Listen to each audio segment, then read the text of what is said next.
Anyway, to cut a long story slightly shorter, my husband was unable to go, so I said, I'll go, just driving over to Ukraine and back. And when we got there, we saw what you saw on the TV, the women and children with the little cats coming over in dribs and drabs, why they fled. It was just tragic, and they were getting into buses not knowing where they were going, with only a backpack, leaving their menfolk behind, because even now no man between the age of 18 and 60 is able to leave Ukraine.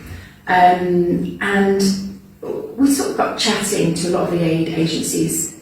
A lot of Christian churches, to be fair, would set up little tents with water and tea and soup and sandwiches and whatever. And we realised, actually, we brought over medical stuff, but they have nothing in Ukraine. There's no nappies, there's no milk, there's no food. The west of Ukraine is full to the brim of people from the east of Ukraine and central Ukraine fleeing the war, but saying, I don't want to leave Ukraine because I've got to leave my 18-year-old son behind, or I've got to leave my brother behind, or my husband, or my father. And so as much as millions did flee, an awful lot stayed in the west of Ukraine.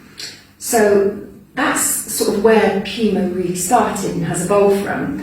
And we've made 5 further trips into Ukraine, or into Prague, where it gets to the east, but into Ukraine itself. And we now support shelters, we support orphanages, we support maternity units, because there's a lot of women who have lost their husbands in the last 6, 7, 8, 9 months, but do have young children or were pregnant at the time, and they're now in these maternity units. I think 1960s maternity units where you go for 3 weeks. That's quite similar to Ukraine.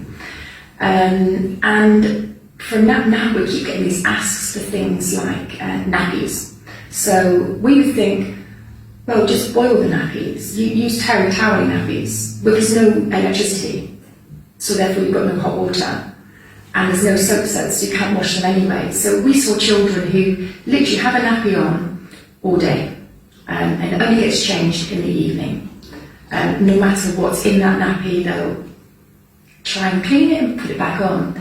And it just breaks your heart. It's the only way I can describe it. It is the most humbling experience of my life to actually witness what I've seen, going to the orphanages, but they're not really orphanages, for disabled children. So it's full.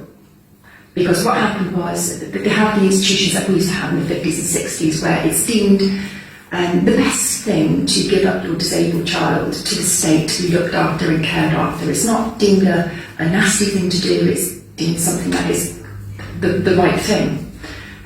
We would all disagree in Britain now. And we walked in, and literally your heart would bleed. They had odd socks on. I don't know if you remember back in the day, we had those tins with like sock tins, I think we used to call them. We used to put warm milk and we used to dip the bread in, and that, yeah, I think you remember. That was their lunch. So I'm sat at a table helping these children with a range of disabilities. One was deaf, that was her disability. So she's there in an institution for life because she's deaf.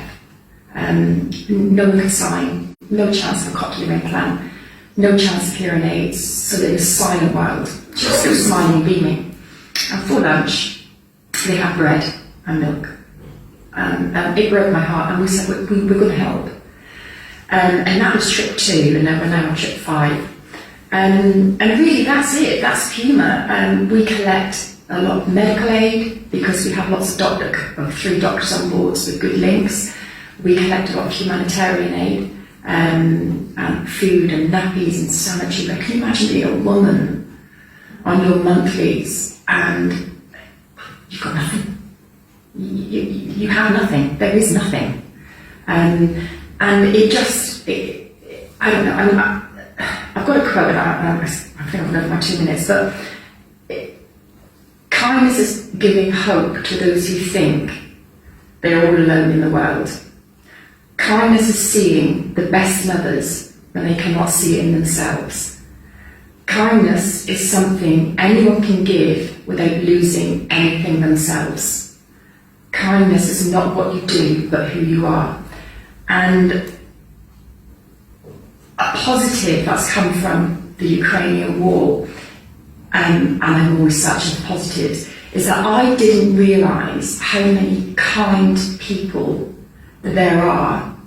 And I believe somehow the Lord has given me a purpose. From rather than being the sports mum, the mum pushing my children to be the best they can be, I've taken a step back and I've realised, no, that's not my purpose. That wasn't my purpose. My purpose is to somehow be kind. And I believe that the Lord has gifted me, is that the right word? It makes me seem presumptuous, because I don't think that. But I've never ever felt so much kindness as what I've felt recently. When I go to Ukraine, everyone is kind, everyone is grateful, everyone is loving. They all want to make you a coffee. They all want to just have a chat. Roborough yesterday, when we did the donations, I didn't know that many people were actually kind and generous and loving. So that's the positive, and that's PUMA, that's me, and all I can say is thank you, because I'm humbled. I'm nearly crying here now. I didn't think that the world was as kind as what it is. All we ever hear on the news is the negatives and the nastiness and the bitterness and the hatred, and that's probably less than 0.1% of humanity. And well, that's me and that's PUMA. So thank you. Thank you.